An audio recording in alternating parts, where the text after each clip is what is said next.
Yan, TMX 125, no? CB125 pala. Marami nang sumubok.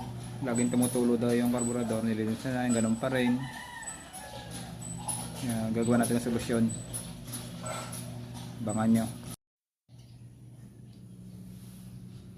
Kapatid, ito yung sira. Yung sa may tangke dito, oh. Yan, puro dumi. Tapos yung switch mo ng yung fuel cap, yan, tumatagas na to kahit patay na. Kahit patay na. Yan, continuous dito yung labas. Kaya pag napuno to ng fuel, hindi nagko-close, lalabas dito, pupunta dito, tapos tatagas na dito yan sa hose. Yan, lumaapaw na dyan. Papalitan natin ito, papahanginan natin to. Mga butas, baka maraming dumi yan. Ito, hanapan natin ng replacement. Yan, sira kasi ito, hindi na ma-repair, oh. Walang bolt. Yan, yung filter ng tangke, yan, grabe ang wasak, oh. Yan, sige, hanapan muna natin. Oh, ayan. Ayan, dumi. Yung filter pa na isa, yan. Wala nang filter, open air na. Siraan. Ayan, motor muna ang project natin, no? Magko-convert tayo ng fuel cap. Automatic fuel cap. Vacuum type. Ang original, may on and off. Ang purpose natin na magko-convert tayo para kung patay yung motor, hindi mag-overflow yung carburetor. Kahit sira yung floater. Yan yung purpose. Yan, ko-convert natin sa TMX 150 Supremo. Yan, kailangan natin ng T connector, no, para makapag-divide tayo ng vacuum galing dito sa intake manifold. Yan, ito, meron na siyang connector.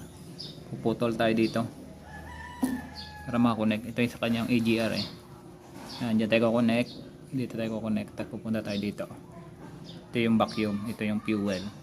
Pag nag-vacuum dito, mag-open yung fuel. Yan yung purpose. Lagyan natin ng gasolina. Nakabit na natin. Natin kung gagana.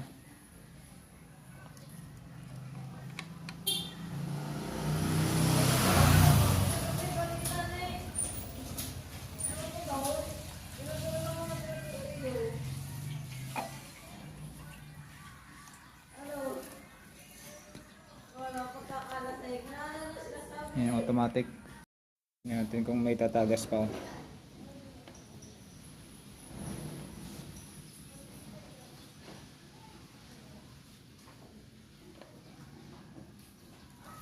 Oh, wala naman naglilig.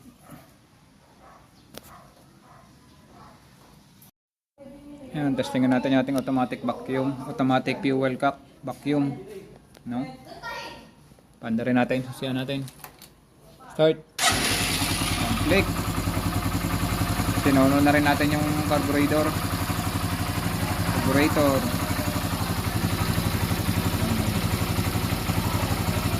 Walang tumatagas. Kasi pagpatay ang makina, hindi mag-open to. Dapat higupin ng vacuum bago mag-open yan. Yan yung purpose niya.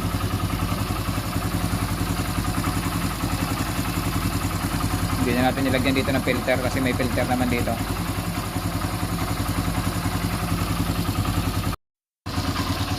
Ang purpose pa nito, iwas din nakaw sa gasolina. Nanakawan daw ito ng gasolina, eh. Yan, nakakaiwas din siya nakaw kasi walang switch.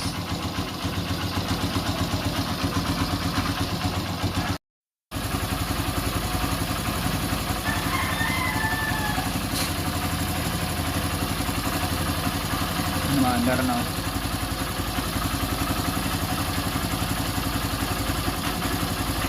Patayin natin, makina natin kung may lumalabas pa rin. Kung may lumabas dito, may defect yung fuel cap, pero kung wala, good.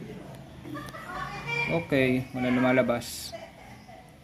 Okay na yung fuel cap natin. Automatic yan. Yan, tapos na tayo.